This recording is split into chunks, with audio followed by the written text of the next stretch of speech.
It's a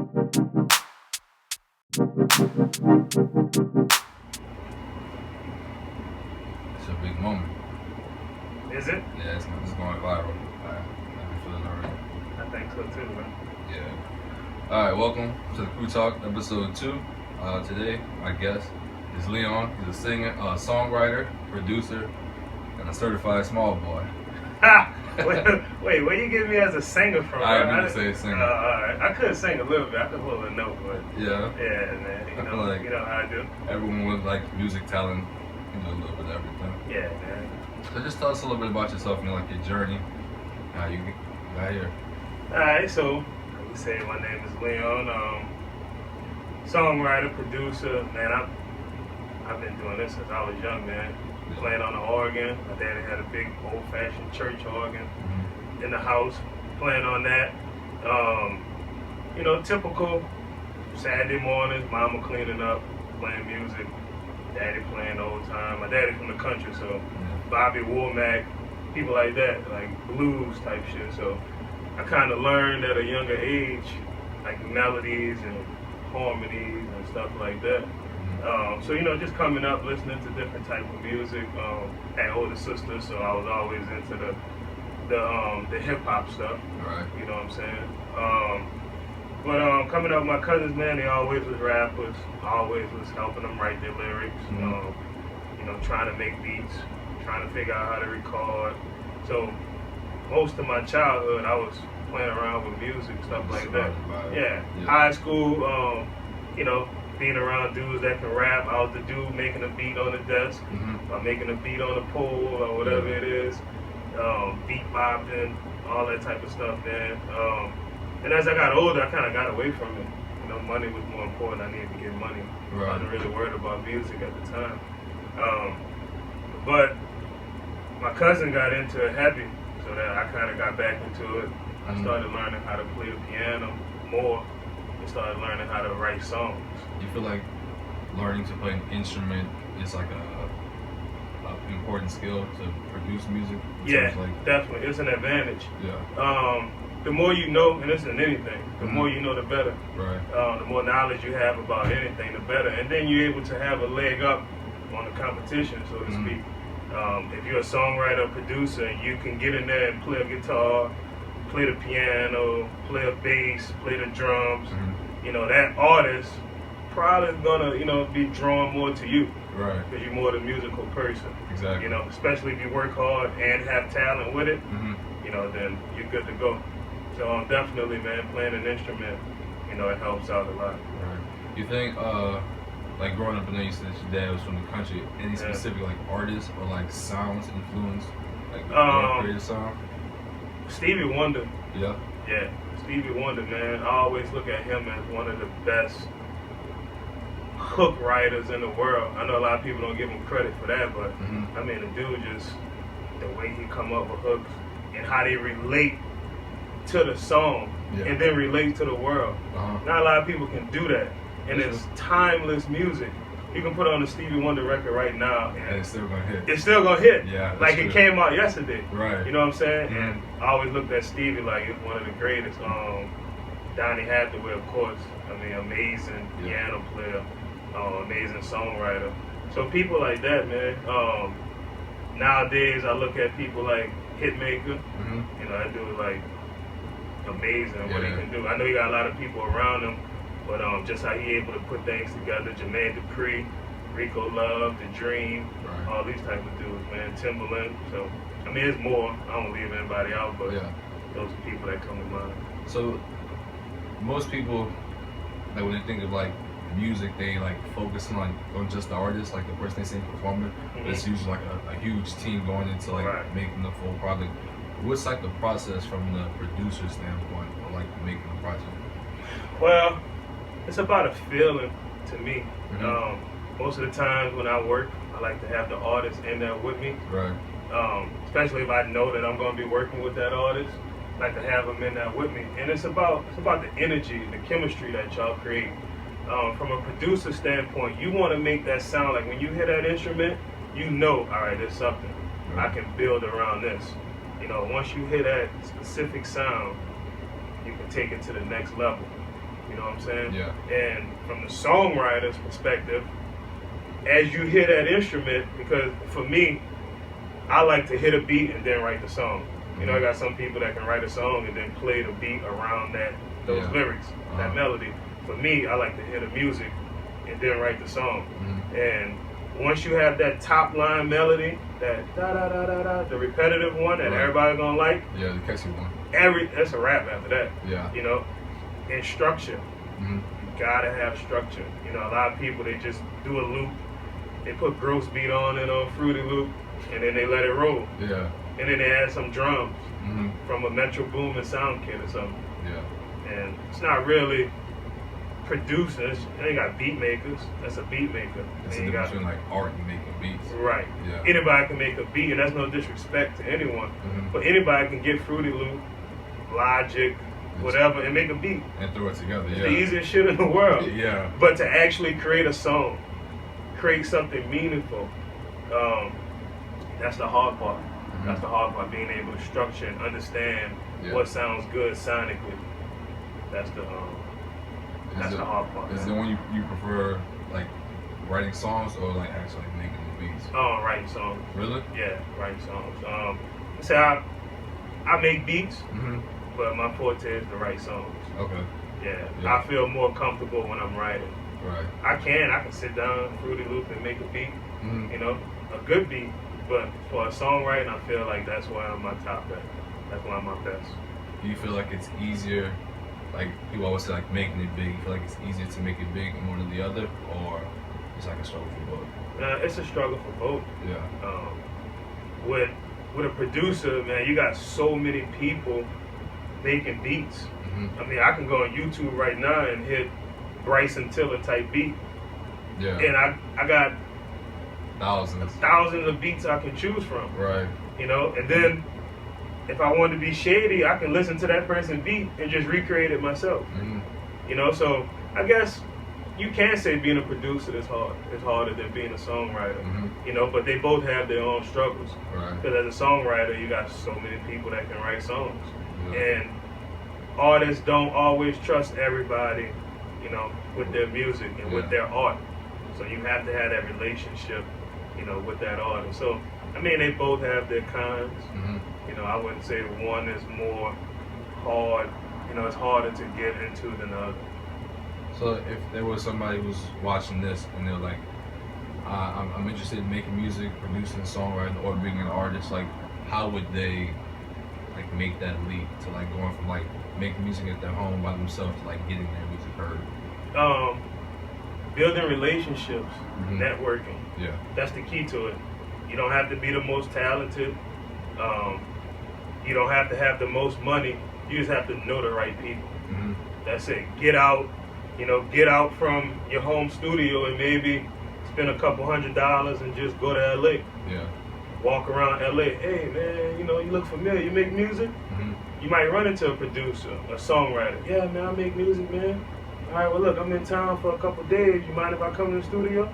And man, I'm telling you, out there it's a different game. Like people would actually invite you into the studio. Right. You know, because everybody out there just want to create, everybody want to make it. Yeah. Totally different from being down here in New Orleans. Imagine, yeah. You know what I'm saying? Everybody want to be secretive with their stuff. Right. So if you're a new artist or if you're an aspiring songwriter, producer, get out, build relationships, and just work hard, man. You know, every day I try to get in here and do something. Yeah. Whether I'm just creating a piano loop or some drums or writing a hook, writing a melody. I try to do something every day, man. Kind of keep your mind focused. You know, that way you kind of keep your edge. Yeah, that makes sense. I feel like social media is also giving people like an advantage. But like in the music scenes, like you have SoundCloud, you have Instagram, and like different like sites where you can share your music. But I don't really see too many.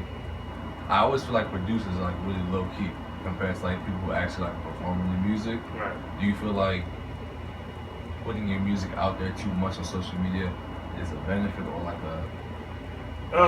It's a hit or miss, man. It's a shot in the dark, really, bro. Because you never know who can hear your music. Right. You know, you might put your music out there and you might tag Jermaine Dupri every day. And on one day, he might just say, man, this dude been tagging me for the last year. Let me give this shit a listen. Right. And he listened to it and he like it and he might hit you up. You know, so it's a shot in the dark, man. Or you can do it forever, put out music forever on the internet, on SoundCloud, whatever, and it never hit. Nobody cares. Yeah. You know, so that's why I say the best thing to do is go out there and build a relationship. Get that face-to-face relationship with people, man. How would you, I guess, advise like someone new into the game, like about like protecting themselves, like in terms of like making sure like they're networking the right way and not like putting too much of their information out or like being too shady with like learn the business. There's books, there's websites, things like that where you can learn. People that do documentaries, you know, that tell you the ins and the out of the game. Until you actually in the industry, you won't know. Right. You know, so you have to get in the industry to understand what's really going on. Or if you know somebody that's been in the industry or that's in the industry and they're gonna be 100 with you, then right, there go your ace in the hole. But if you don't know anybody, man, you learn what you can, you be humble, you know, and you go from there because anybody can fuck over you. That's you know, it's gonna happen. Yeah. I can get the biggest placement right now, let's just say with Chris Brown, and because I don't have clout, they gonna fuck over me. Right. Like, you know what I'm saying? Because they can get away with it. They can get away with it. Yeah. And I want to be a part of a Chris Brown album. Now, of course, I'm not going to sell my soul to be a part of that. But if I want a piece of the pie and I want to establish myself as a songwriter, hey, you do this, they give me whatever percentage. If that's fine with me, if I can be comfortable with that, then I'm going to roll with it. You know, I'm not going to let them fuck all over me. But if I get something that I'm comfortable with, I'm going to roll with it. You know what I'm saying? But you have to expect that. It's a business, man. Everybody got to eat.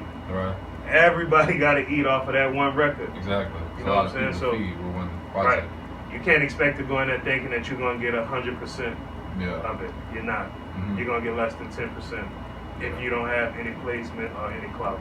Yeah. That's about just like racking up, like, I guess, like credit, clout. Yeah, that's what you have to do. Yeah. You have to get out there, like I said, build relationships. Oh, I know this person. I was in the studio with this person. I got a placement on this record. I did this. I did that. You know, I worked with this one. Yeah, it's like most like Hitmaker and Metro.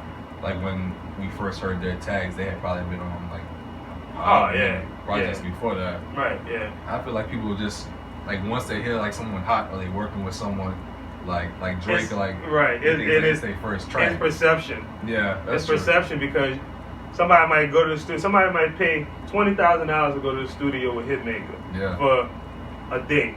You know, you got a day to be in the studio with Hitmaker, and because he's Hitmaker, they already expect his shit to be fire. Yeah. Right. They come to the studio with me. I might have some shit on my laptop that's like top 10 shit. Yeah. They're gonna perceive me like I'm a nobody, like, dog, who are you? That shit trash. You know, like that, it is what it is. Yeah. And I can send that same song to Hitmaker and he played for them and it's the best thing in the world. That's crazy. So it's all about perception, man. Yeah. People, you know, they dick ride. Yeah. If you hot, people gonna fuck with you. Everybody true. looking to eat up, everybody have their own agenda. Yeah. You know what I'm saying? And I mean, like, that's just what it is. When you hear certain tags before the song starts, you assume the song's gonna be hot. Right. Yeah. Like it draw you into it. Right. You know, you hear Metro Boomin want some more. It's like, oh yeah, yeah. You said 20,000 for a day. That's a realistic number?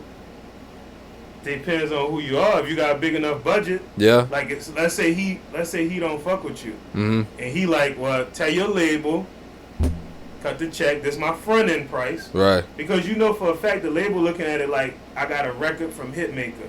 Yeah. This is probably gonna be a single. I can invest $20,000 because they're gonna make it back in royalties. Right. They're gonna make it back. You know, so that's light, especially if you have the budget for $20,000. Yeah. You know, now a local artist not gonna. That's what I was about to say. You know, with $20,000, they probably don't have it anyway. Yeah. You know, and he's not about to entertain that at all. Right. That's crazy. Yeah, I also feel like if you're an established producer you can like garner more attention and like network your own prices. Yeah. At a certain definitely. Better than like an artist on a label. Right, but it's most producers, they get deals. You know, because producers get screwed all the time, man. Yeah. You know, so they get some type of publishing deal or whatever. With a label? They get an advance. Yeah. You know what I'm saying? They might get $2 million advance, but they're working for everybody that's on that label. Oh, okay. I see what you're saying. Yeah. So they got their beats. You know, in return, they have their beats to everybody that's on that label. Let's say a producer who's signed to Atlantic. As they're making beats, they have access to all of Atlantic artists. So they have access to Meek Mill, Cardi B. Yeah. You know, they might not get shit on the back end as much because you got to pay off your advance. But they have access to that, and they're able to build up their clout. Right. If they get a big enough record with Cardi B, go number one like a Bodak Yellow, and that change your life forever. Yeah, that's true. It's crazy because it's like you could work so hard on so many different projects and like they might not hit, but if they do hit, it could be like the lottery for you. It could be, man. That's crazy. It could be, man. And a lot of times, you know, like I've worked with, you know, I'm not going to name drop, but I've worked with, you know, people, been in the studio with people. And I mean, when I tell you that we got like, to me, like smashes. Yeah. But it's just sitting on the computer because I'm a nobody. Damn. You know what I'm saying? That's like, it's discouraging, but it's life. And it's life. And once you understand the business of it, because at the end of the day, the music is a business. I'm a nobody. You know what I'm saying? Yeah. Let's just say Chris Brown recorded one of my records, right? And I mean, it's nice. He vibing to it. He like it. Boom, that go on the hard drive. Somebody like Rico Love or Timbaland or whoever come along and say, Chris, I want to do your album. Then my song is left on his hard drive. Damn. You know what I'm saying? It's better to have a song from Rico Love than Leon Beverly. Yeah. You know? Me personally. It's just what it is. What would in an artist's mind like keep them from like releasing as much music as possible if it's that quality? Well, you have to have longevity. Yeah. So you can't put all of your good records on one song. And then a lot of times these records are made, you know, from feeling, man. It's a vibe. Yeah. You know, like from what I hear, Chris Brown records like 100 records. You know? So a lot of people not getting their stuff out there. Right. Yeah, it makes sense. You know, and if he's on the road recording or if he's at home and somebody send him beats and he record and that song is better than the song he recorded 6 months ago, then that song that he recorded 6 months ago just go further and further down the list. Yeah. And that's what it is. And then it gets forgotten about. Yeah. So much music, bro. Like it's a lot coming out at one time. Right, yeah, like Temptations. Like you can go back. Temptations, freaking the Spinners, whoever, bro. They got probably so much music that's been unheard, unreleased. Right. Michael Jackson is just sitting there. Yeah. I mean, it's just how it works, man. Because music work off a vibe, off of energy. Yeah, it's what the people want at the time. Right. Or what's gonna generate the biggest dollar. Yep. Who would you say, personally, are like the top? Let's just say top three producers that we've seen in our lifespan. Oh man. Or not necessarily had like smash hits, but like they could have been a producer or they became a music exec, but just had like an impact on the culture and they weren't an artist. Gotta go with Teddy Riley. Okay. You saying they was not an artist? Right, like they weren't like on the mic. They could have been a producer or a songwriter. He wasn't on the mic. Because I feel like a lot of people don't know who the songwriters are, or like don't know who like the execs are, like who like. Because there's a lot of people like if you're in the industry, you're like this dude is like a huge factor, like he influences a lot of stuff. Right. But then like if you're not in that industry, you'll never know who wrote the song or like who produced it. I mean, you got people like L.A. Reid. Yeah. You know, like fire, bro. I guarantee you 90% of the people who might watch this probably don't know who that is. Yeah, well, L.A. Reid, he was a songwriter, producer with Babyface, and everybody know Babyface. Yeah. You know, so they had the whole Tony Braxton thing, that era. Mm-hmm. You know what I'm saying? Brought that sound. into the industry. Yeah. And now he's an exec, but like he's one of the biggest, producers ever. Yeah. You know what I'm saying? And Quincy Jones. Yeah. Obviously Quincy Jones.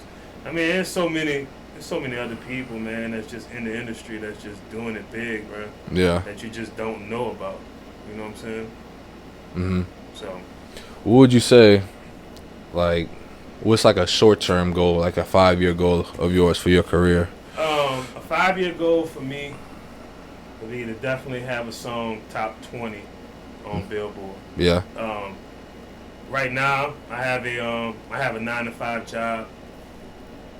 I'm a tugboat captain, so I drive boats, and it's not a bad career. I mean, it's a 6-figure salary. Yeah. But definitely a 5-year goal was to be like to transition from that industry full time to the music industry and make what I make now or more. From music. Yeah, definitely, man. And just get more placements, get more stuff on the radio. And I really want to work with local artists. Okay. The thing is, man, these dudes are hard-headed down here, bro. I already know. They're hard-headed down here, man. And Yeah. they don't understand the bigger picture. Mm-hmm. The bigger picture is everybody come together, It's a simple solution, but Right. it's just hard to manifest. Because everybody want to be on top down here. I mean, you know how it is in New Orleans, man. Exactly. You know what I'm saying? It's the whole crab in the bucket mind frame. And it's sad to say, like, I've worked with local dudes, and, I try to explain to them, like, this is the route that we need to go. Mm-hmm. Try to take you to the next level or a different level and not be looked at. But, like, man, these dudes still want rap like it's 2001. Like, nobody cares about that. You know what I'm saying? Like, Yeah, I feel that that. shit is over with. Right. And don't, stay true to who you are, but just switch the sound up. Like, you gotta adapt. Yeah, you got to be open to what's selling right now. Right. Like, imagine you walking into somebody's house and they got a floor model TV. Like, It'd be like, what are you doing? what? Most people that listen to this probably like, what the fuck is a floor model TV? Yeah. You're so used to seeing flat screens. Or say stuck on the wall. Yeah, shit is like floor model TV. Right. What the fuck is that? You know what I'm saying? Yeah. That's how a lot of these guys are down here. Right. And if they're not like that, if they're not stuck, then they're just trying to imitate another city style. Yeah. Whether it's Chicago, Atlanta, New York, whatever the case may be. Mm-hmm. But it's not a lot of money in New Orleans. Yeah. So it's not a lot of opportunity. Somebody can't just walk into the mall and see an executive. Yeah. See a producer. It's see a real somebody that they can, rub elbows with and Yeah. make something happen. It's not going to happen down here. Yeah, it's sad. It's sad that it's that way. Right. And then when a lot of times when artists do come to New Orleans, they come here, they perform, they go somewhere to eat, And they then out. they dip out. Yeah, you're right. They come get their money, get something to eat, get a daiquiri or something stupid like that, just to say, "Oh, I got a daiquiri." Exactly. And then they roll out. Unless they come in for like Essence Fest or something like that when they here for a couple of days, but Right. it's for specific things, then they out. Right. Yeah, bro. Nobody stayed. I mean, first off, they probably spooked to stay down here because of the reputation New Orleans have. Yeah. And it's no real I mean, they have studios around here. Don't get me wrong. I don't want to knock anybody with a studio, but there's no big studio. It's like when you think can be super comfortable with. It's not like a music hub down here. Right. Like you go to Atlanta, I don't know the specific location, but if you there, There's a bunch of studios. exactly. You Yeah. LA, there's gonna be people. There's a bunch of studios. I mean, it's a talent hub down here. That's the funny thing. We have the talent, But no one's like reining it in or like right? channeling it to Right. what I mean, people. there's a couple guys down here to me that stand out. I like I don't know if you know Jay Jones. I heard of that. Hey, he signed Young Money. Okay. Jay Jones, he nice, man. That dude real nice.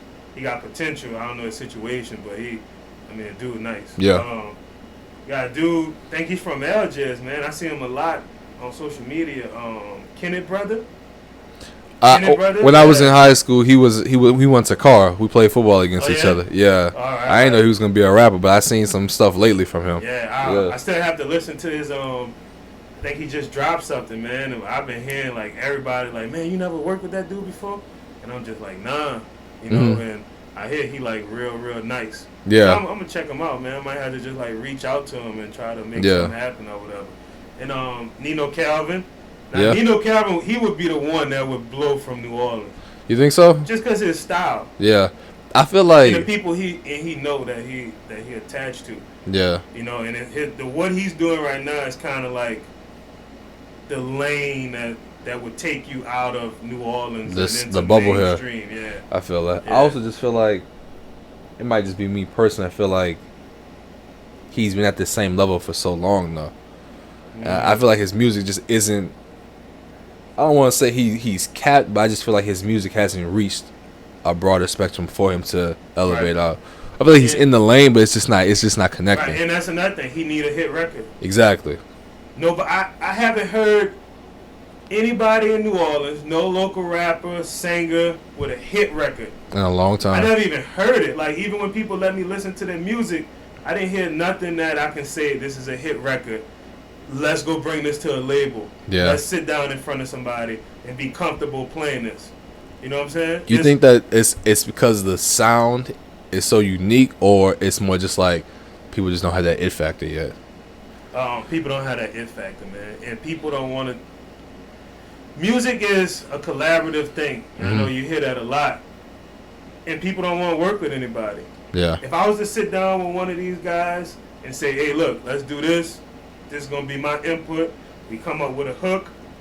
I help him structure out his song or whatever, and let's do it. Find the right beat. Let's make it happen. No, man, nobody about to write my songs for me, dog. I heard that a ton of times. I'm gonna keep it 100, dog. And I respect that. As an artist, you don't want anybody like interfering with your feeling and your vibe and your art. Yeah. But at the end of the day, you need help. Everybody had help. I know everybody went crazy about the whole Drake thing. Yeah. Dog. Everybody in the industry had somebody that write with them or for them. I mean, isn't like writing camps like a thing where like people come together and just like push out music together? People they just oblivious to certain things. Bro, they get together. I know one of my partners I just was talking to, bro. He just went to a camp. Yeah. I'm not gonna say who it was for, but with some big name people, and they all just sit there and they compete and they write all day. And that artist walk into Studio A.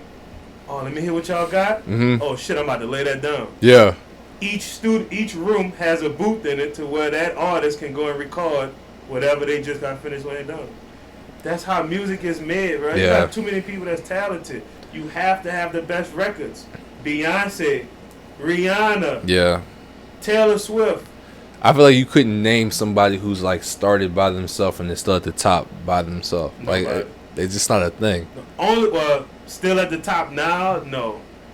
The only person I can think of off the top of my head that I feel may have just blew up on his own is 50. Okay.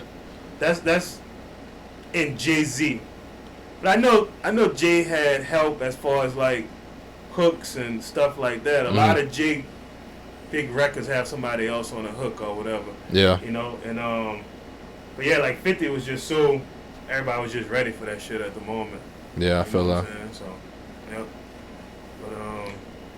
But yeah, man, music is a collaborative thing, man. I wish that more artists down here would come together. I would love for that to happen. I mean, it would be good for the city in terms of like having a different image. Right. You know how much money this city would make?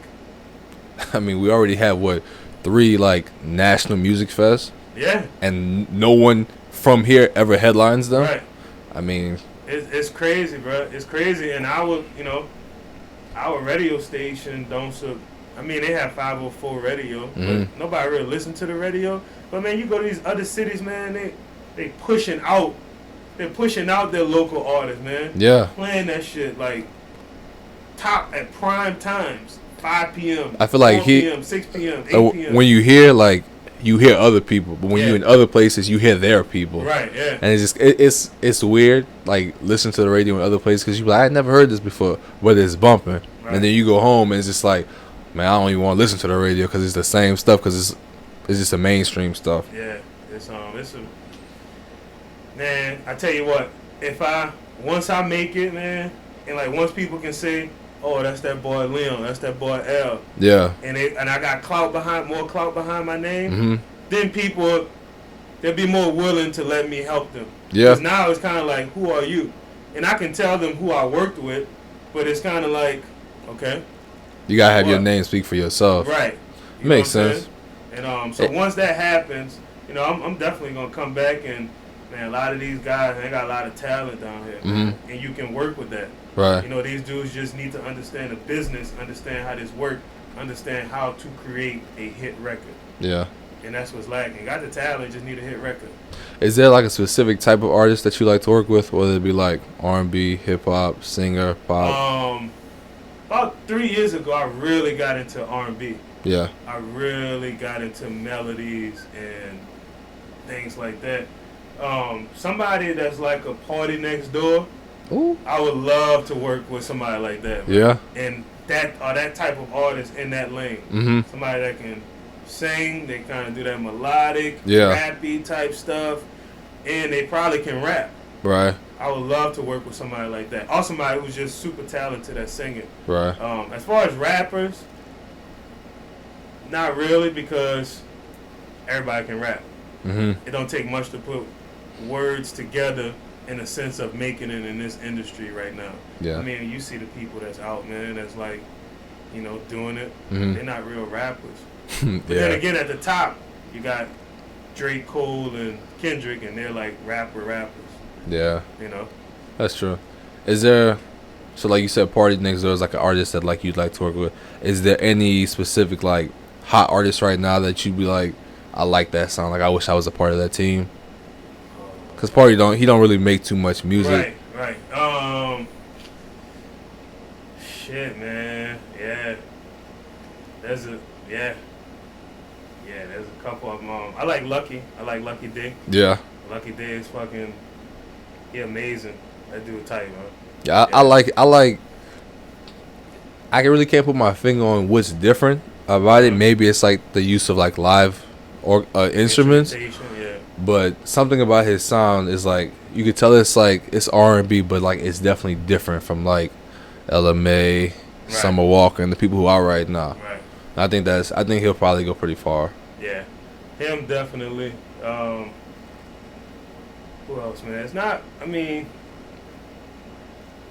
Chris Brown. I know he's not like hot or new, but I mean he's just like such a huge person. It's undeniable. He's dude super talented, bro. Yeah. I definitely like to work with him.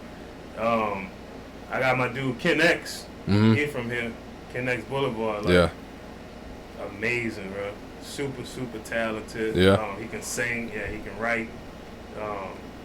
That's who we gonna put to the top. That's who I'm working with. Mm-hmm. That's who we kind of putting our energy behind, and that's who we gonna put to the top, man. I feel like. Yeah, he got it. Yeah. I feel like. And I'm kind of focused on what I'm doing. Yeah. I would love to work with other artists. Mm-hmm. But right now, as far as who I'm giving all my energy to, yeah. I feel like just like you said, like the feeling, it's more organic to work with someone from the bottom rather than like hopping on a team that's already established. Right. Yeah. And it's not as like it's not as much of your story as it is like you were just part of someone else's story. Right. Yeah. That makes sense. Bryson, I love to work with Bryson Tiller too. Yeah. Yeah, that dude. But I hear he write like his own shit. He don't Really? let nobody. Yeah. He don't really let nobody like get into that lane with him or whatever. But it would be nice to write a hook or something. Yeah. I feel like there's just so many like when it comes to like the artists, there's just so many like eccentric personalities and like how they want their stuff or like how they want the process to go. Yeah. So that's like a whole nother like I guess like plot that you have to like navigate through. Yeah, for the most part, man, a lot of people don't let you into their circle like that. Mm-hmm. You have to already be riding with that person, or you have to have a big enough name to where they're reaching out to you, Mm-hmm. to where you're able to reach out to them and say, "Hey, let's work." Yeah. And then they'll be interested. So I feel that's how that works. If it wasn't music, what do you see yourself? What would you be doing as like a creative like hobby or passion? Probably helping the younger people, man. Like especially like young black males. Yeah.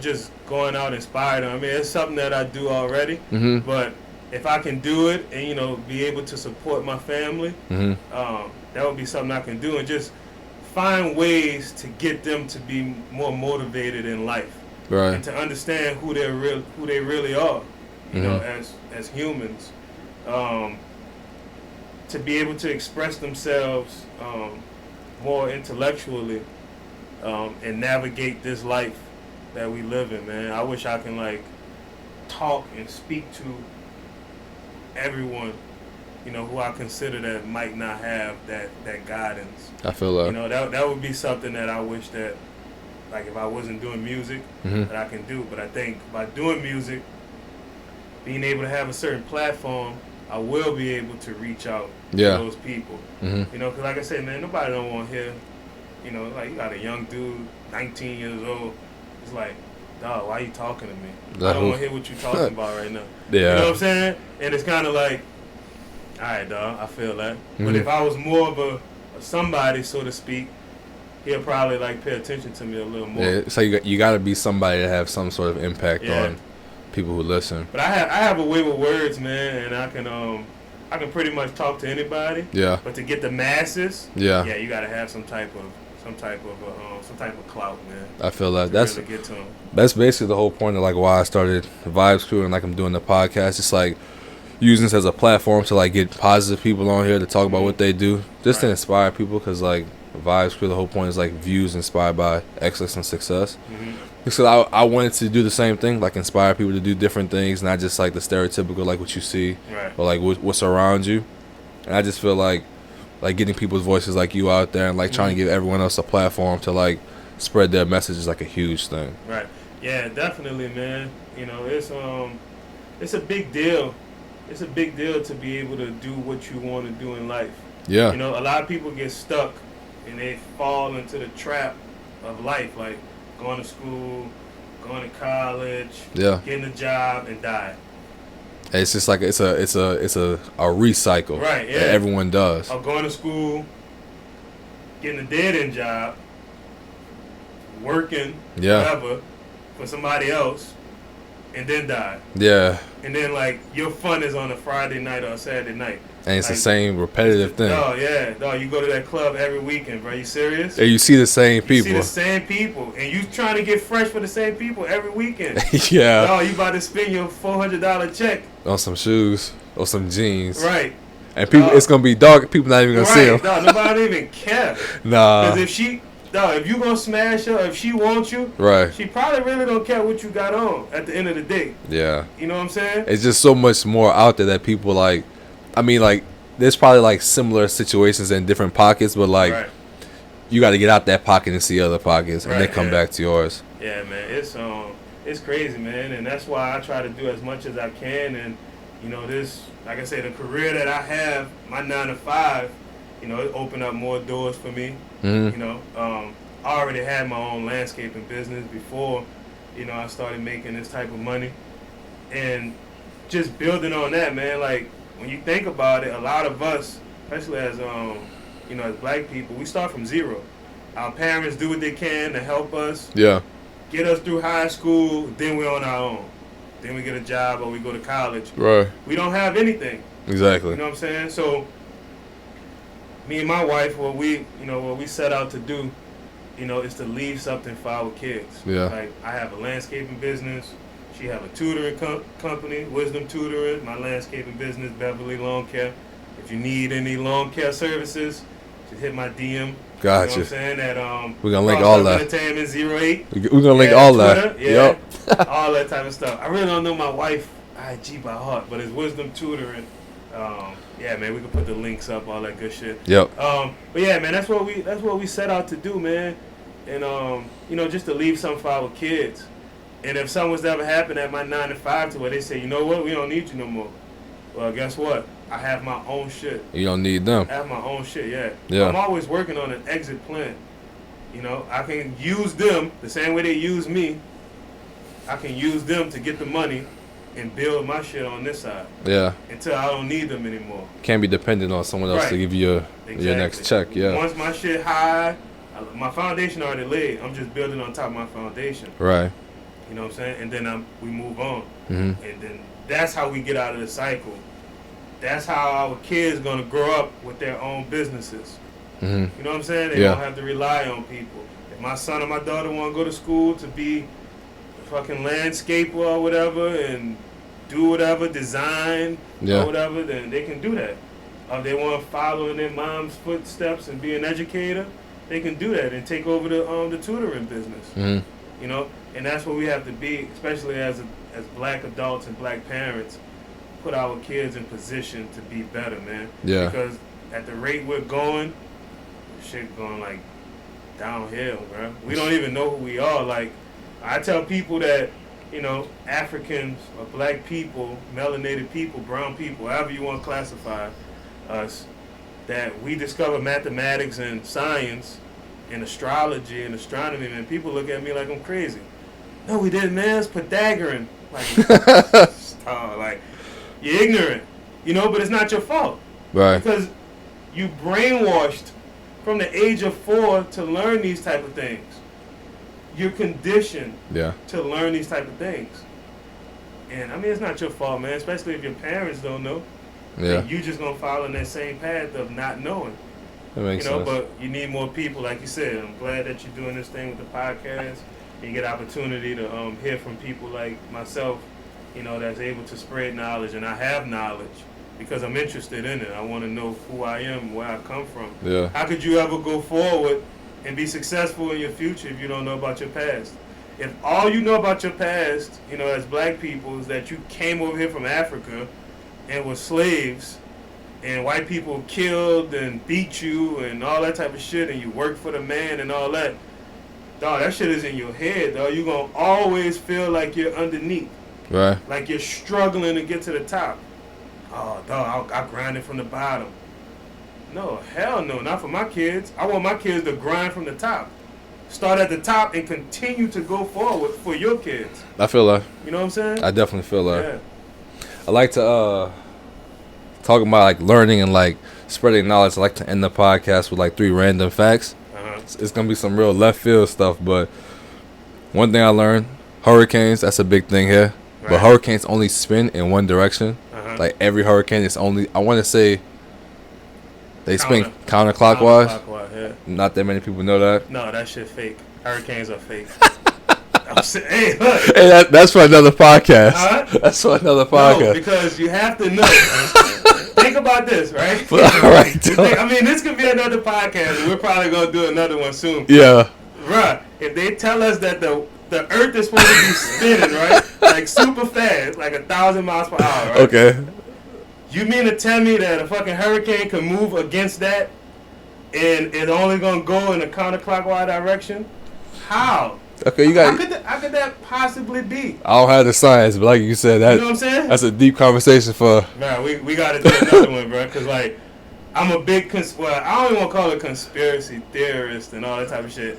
I'm just somebody who thinks outside of what I've been conditioned to think. I feel that makes sense. Like all that shit fake as fuck to me. All right, everything. Everything fake, everything a game.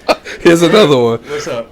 So you remember how they were talking about the Amazon was on fire, right. like they were burning it and stuff like that, right? And they were talking about like how that's like that would be detrimental to Earth. Well, the rainforest only produces 6% of the oxygen that the Earth is like accumulated with. Oh yeah. Yeah. So think about that, right? How the hell could a rainforest be on fire? It's a rainforest, right? So like it was proven that it was on fire, and basically like I guess like the cattle farmers who live in Brazil, yeah, who like basically like export like the largest amount of like meat around the world, they burn the rainforest to like make room for more fields.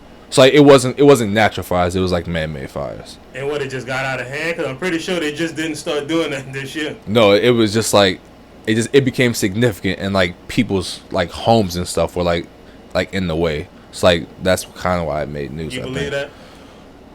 I don't. I don't believe nothing that they say, dog. I'm just giving you the if they put it out there, then that's what they want us to think. You're right. I'm just giving you facts that I looked up. And the last one is humans are the only animal organism, whatever you want to call them, that drinks another organism's milk. Yes, we are. That's weird, huh? That's stupid. Yeah, I stopped drinking. It's like, why cow are we milk. drinking cow milk? That's weird. It's the dumbest shit in the world, bro. But the shit's so good. Nah, it's not. It's I not mean, it good. tastes good. It tastes good, but it's not good. Like, why the hell am I drinking Another animal's cow milk. milk? That's just like, and I didn't know. Like when I had my kids, Yeah. you know, we gave our kids Similac, Enfamil. Yeah. It's like, why? You know, why? Because someone said it and a lot of Right. people took it and ran with it. And it's like, why am I giving my kids nutrients from somebody else's breast?